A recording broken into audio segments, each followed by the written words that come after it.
Hi, it's Robin, and today I want to talk about that hole in your heart. I noticed recently someone asked that question online about what do you do to fix that hole in your heart, and it took me back to a time in my life where I felt that way, and I felt like I had a hole in my heart, and I didn't know that other people expressed it in that way. It felt very unique and very isolating when I thought like that, and I didn't think there was any way I could ever fill that.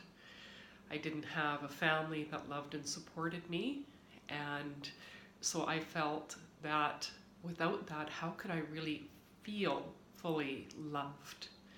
And really, that's what the hole in the heart is that feeling of not having that fullness of love in our lives for ourselves. And it's so interesting as humans, right? We do so much for everyone else, and we can have compassion for everyone else and kindness. We're out there with causes for children and animals and the planet and the homeless and all sorts of other things. And really, do we ever take that time for ourselves? And I'm so grateful to see that people are spending some time looking at themselves and how they are in the world and how they can fill those holes in the heart. So, really, it's all about learning to love the self. And when we can take the time to go in and feel those feelings, because really that's what it's all about, when we shut off from the feelings, that's when they're going to keep coming back and bothering us and feeling like they're insurmountable. The more we can go into the feeling and see what it's about and honor ourselves for where we've been, what we've been through, and show that kindness and compassion for ourselves, we can start to heal that hole in our heart and start to feel the love and compassion for ourselves.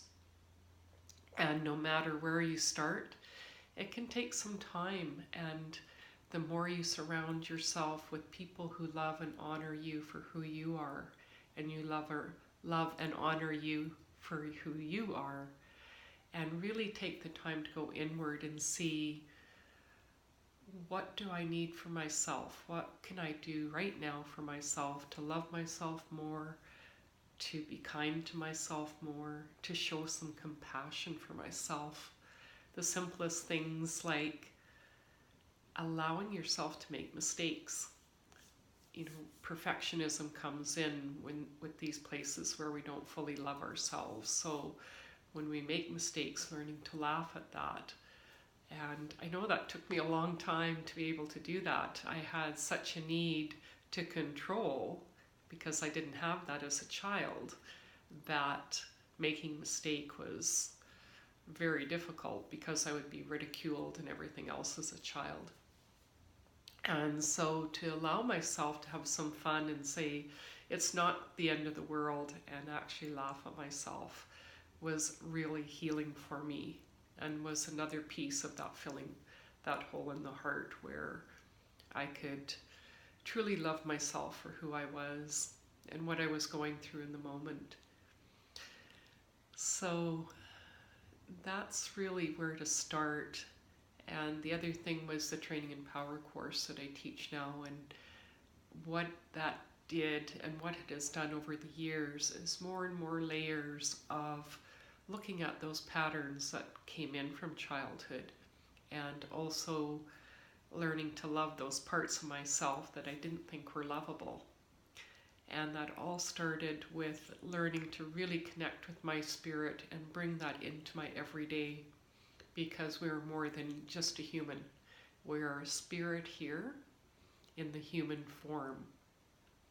And that's how we grace the world with our presence, being in our spirit and being who we are, because we are each unique and individual.